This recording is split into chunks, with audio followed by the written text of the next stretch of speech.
शुरुआत में हमारे आईआईपी पार्टी के आईपी गुप्ता जी से मैं आग्रह करूंगा, सॉलिडारिटी का, एकता का एक संदेश दें और तमाम सहयोगियों से आग्रह है कि अपनी बातों को संक्षिप्त रखें। ये विशेष तौर पर आग्रह है। बहुत बहुत धन्यवाद। प्रतिपक्ष के नेता, गठबंधन के नेता आदरणीय तेजस्वी यादव जी, हमारे अग्रज गहलोत साहब और जितने भी लोग मंच पे आसीन हैं, सभी नेताओं को मेरा नमन, मेरा प्रणाम। मैं सिर्फ ये कहता हूं कि आईआईपी आंदोलन से निकली हुई पार्टी है और हमारी एक नैतिक जिम्मेदारी है कि जो तांती तत्वा समाज के वोट हैं, एक एक वोट को मैं महागठबंधन में लाना चाहता हूं। इसी जिम्मेदारी के साथ मैं लगा हुआ हूं और आप देखेंगे हर एक बूथ पे तांती तत्वापान समाज के 100% वोट ट्रांसफर होगा। इसी शपथ के साथ और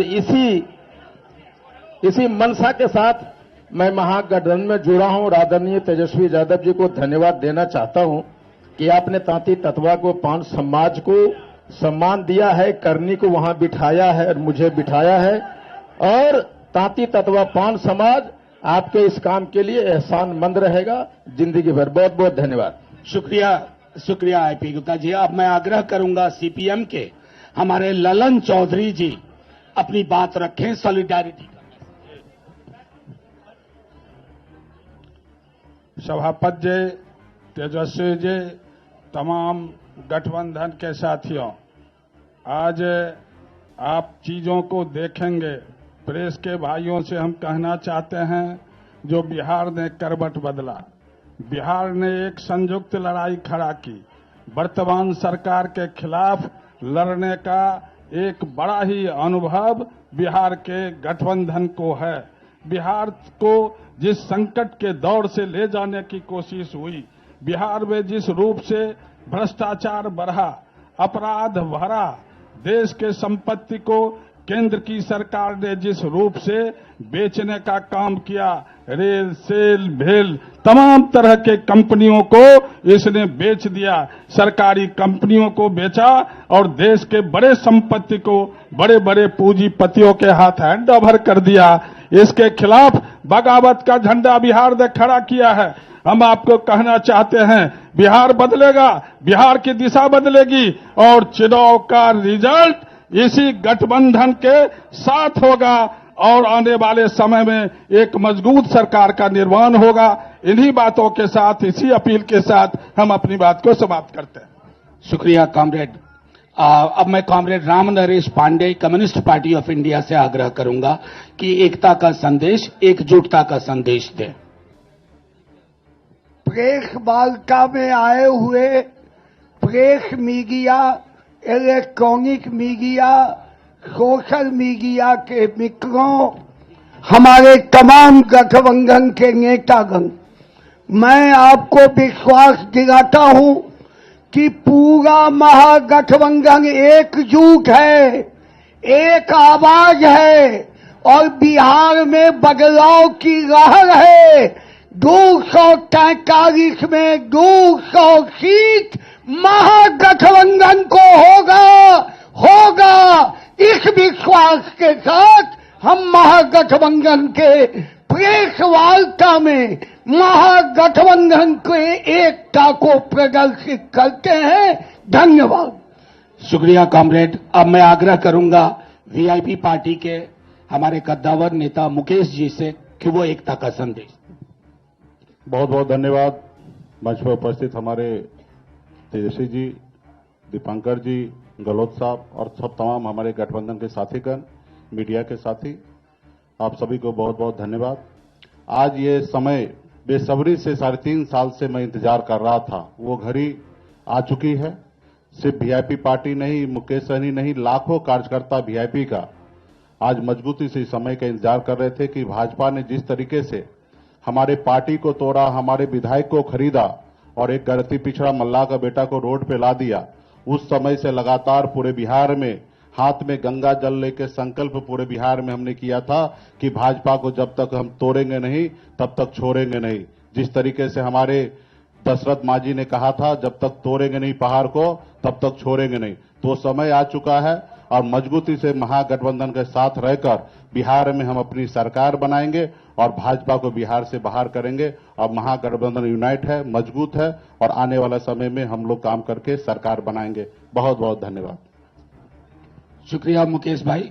अब मैं आग्रह करूंगा कांग्रेस के प्रदेश अध्यक्ष राजेश राम जी से कि वो अपनी बात संप्रेषित करें। सम्मानित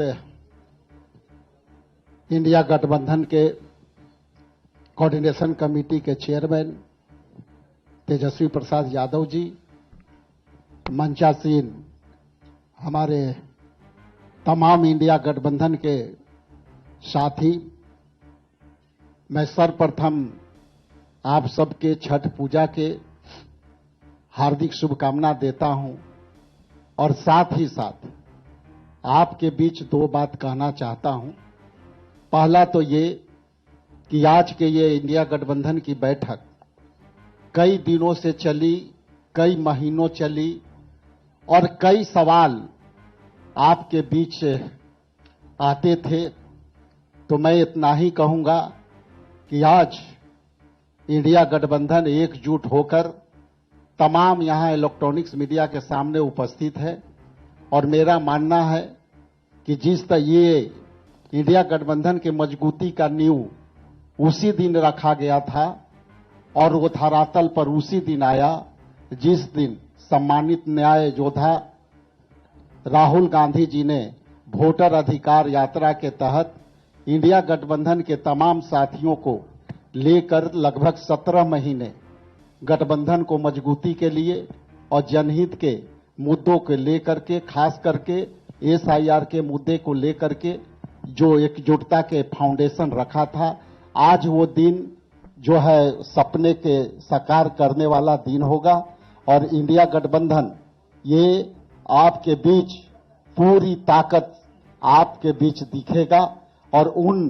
सभी सवालों का जवाब का विराम होगा और उस विराम में हम लोग तेज गति से, तेज रफ्तार से हम लोग आने वाला समय में हम गठबंधन, इंडिया गठबंधन के सरकार बनाएंगे और वो विकास की रफ्तार के तेज गति से आगे बढ़ेगी। बहुत बहुत धन्यवाद, बहुत आभार। Thank you sir.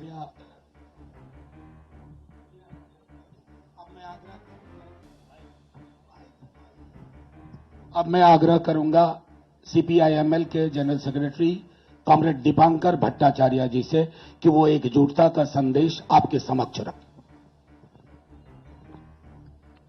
शुक्रिया मनोज जी। सभी पत्रकार मित्रों को मेरा नमस्कार। बिहार में जो चुनाव अभी हमारे सामने है, इस चुनाव के दो संदर्भ है। एक तो बिहार का अपना संदर्भ है। 2020 में कोरोना काल में जब चुनाव हुआ और जब हमारे एनडीए सरकार को लग रहा था कि बिहार में कोई विपक्षी नहीं है, उस समय बिहार ने एक मजबूत विकल्प खड़ा कर दिया और कुछ सीटों के चलते, कुछ चंद हजार वोटों के चलते हम लोग सरकार नहीं बना पाए थे। तब से बिहार इंतजार कर रहा है कि अगला चुनाव कब आएगा और इसीलिए ये जो चुनाव आया है, ये चुनाव उन तमाम नौजवानों के लिए जो रोज लाठी खाते हैं और लाठी खा करके जिन नौजवानों ने संकल्प लिया है कि जिनके यूथ पर जो लाठी चली है बूथ पर उसका मुकाबला कर लिया जाएगा। वो महिलाएं जिनको झांसा दिया गया रोजगार का, लेकिन महिला रोजगार योजना के नाम पर दरअसल उनके ऊपर महिला कर्जदार योजना थोप दी गई, उनको कर्ज में फंसाया जा रहा है। बिहार के वो सारे किसान जिनकी जमीन बिना मुआवजा अधिग्रहण कर लिया जा रहा है, बिहार के वो सारे गरीब जिनके पास आज भी ना मकान है, ना उनके बच्चों के लिए स्कूल है।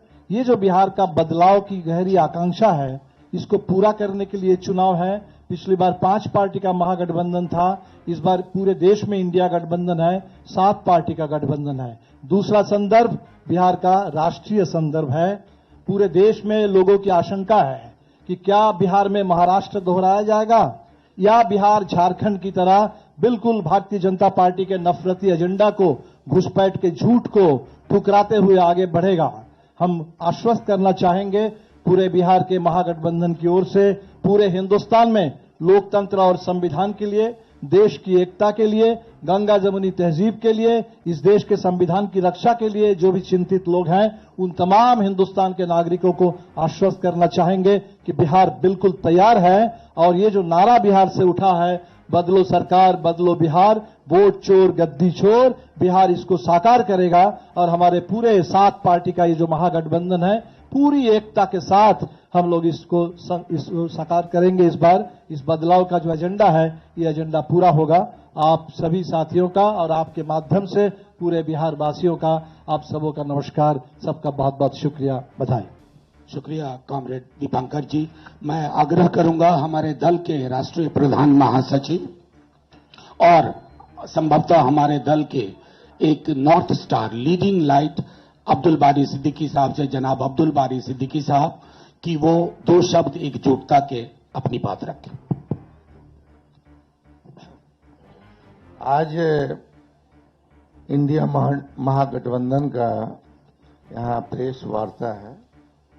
इस अवसर पे हम संदेश देना चाहते हैं कि 2 शक्ति के बीच लड़ाई है।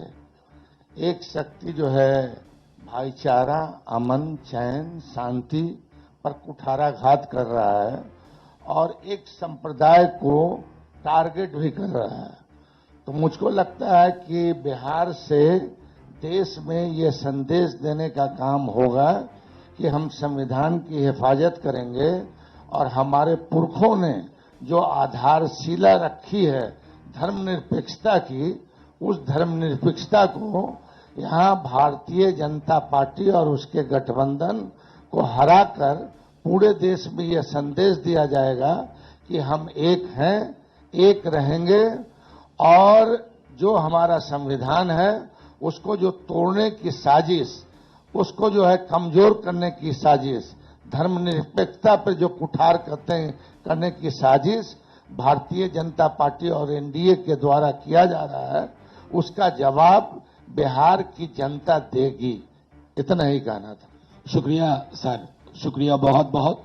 अब आपके समक्ष मैं भारतीय राष्ट्रीय कांग्रेस के कद्दावर नेता, राजस्थान के कई बार के मुख्यमंत्री माननीय अशोक गहलोत साहब से आग्रह करूंगा कि वो आपके समक्ष अपना संदेश रखें।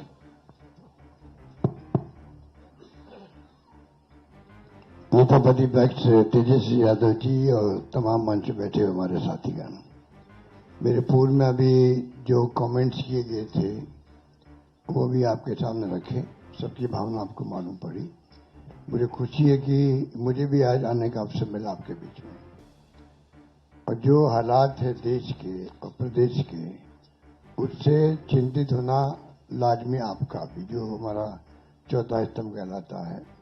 हालात बड़े गंभीर है देश के अंदर। एनडीए गवर्नमेंट जिस प्रकार चल रही है, डेमोक्रेसी को खतरा है। पूरी तरह देश दुर्विकरण में आ गया है। लोग चिंतित है। देश किस दिशा में जा रहा है कोई नहीं जानता है। किस दिशा में जाएगा किसी को नहीं मालूम है। उस रूप में हम चल रहे हैं। आलोचना कर दो, जेल में जाओ, चाहे वो पत्रकार हो, साहित्यकार हो या कोई एक्टिविस्ट हो। इन हालातों में देश चल रहा है, तो हम सबकी जिम्मेदारी बनती है ऐसे वक्त में देश क्या चाहता है उसका भी हम ख्याल रखें। पूरा मुल्क अभी बिहार की तरफ देख रहा है कि बिहार में चुनाव होंगे, किस करवट फैसला होगा। बिहार में आप मुझसे ज्यादा जानते हैं क्योंकि यहाँ के रहने वाले भी हैं, एक्सपर्ट भी हैं, मीडिया के साथी भी हैं। हालात बड़े गंभीर हैं, चाहे बेरोजगारी हो, चाहे वो अन्य